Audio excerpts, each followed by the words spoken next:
Hi everyone and welcome to Archie Science Show. I hope you're all well. In today's episode we're going to be looking at how plants reproduce. I'm going to be demonstrating this with some lily flowers that I've bought, and the purpose of the flower is to produce seeds, and those seeds can then grow into new plants. The first things you can see on a flower are the petals. These are usually brightly coloured to attract insects, and inside each flower you can see the male and female reproductive organs. So it is quite common for a flower to have both male and female reproductive organs inside. So what I'm going to do is just remove these petals.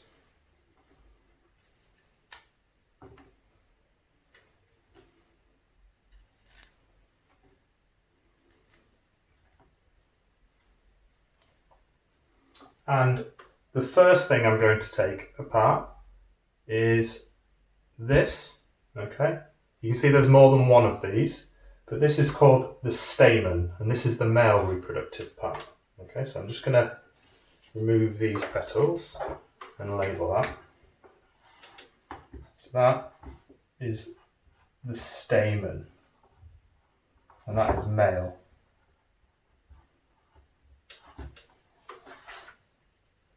The stamen contains two parts. It contains the anther, which is at the top here, and that actually produces the pollen.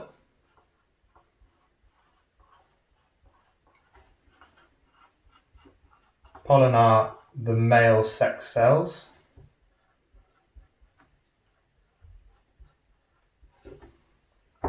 And this part here is called the filament.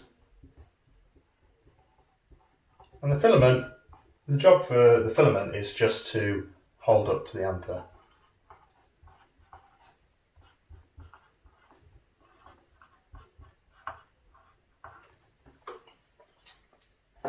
So next what I'm going to do is remove the rest of these stamens. So take one off, 2, 3, 4 and 5. And this leaves this part here, which is the female reproductive part. The female reproductive part is called the carpel. And the carpel contains 3 separate parts. It contains the stigma, which is at the top here. Okay, the stigma is the sticky part at the top, and that's designed for pollen to stick to it. Okay, so sticky, I'm going to put for pollen to stick to.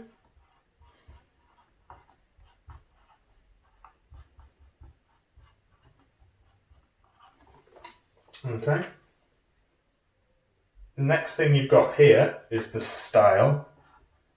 Okay, and this just simply holds up the stigma.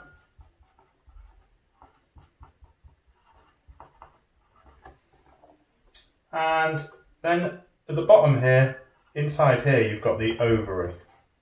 And the ovary contains the ovules. The ovules are the female sex cells.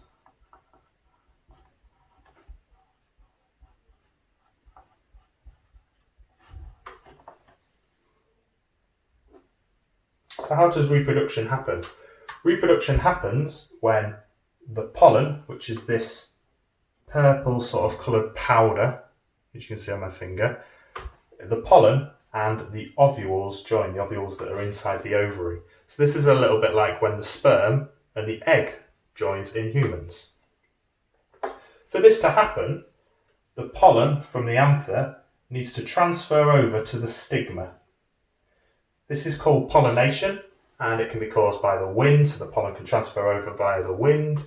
It can be caused by insects, like you probably think of bees, and there's other insects that we call pollinators, or other animals can do it. Pollination can happen between 2 different plants, or it can actually happen between the male and the female parts of the same plant. Now, when pollination happens, a pollen grain that is attached to the top of the stigma, and you can see a little bit of purple there. That pollen grain travels down the style, down the inside of the style, and to the ovary. Okay, the pollen, when it's in the ovary, it joins with an ovule, and this is called fertilization, like when the sperm and the egg join in humans. After fertilization, this ovary develops into a fruit, and the ovules actually become seeds. You've probably noticed that all fruit contains seeds. These seeds are spread by animals, by the wind and by water, and if the seeds are successful, they grow into new plants. So to summarise, flowers contain both the male and the female reproductive organs of plants.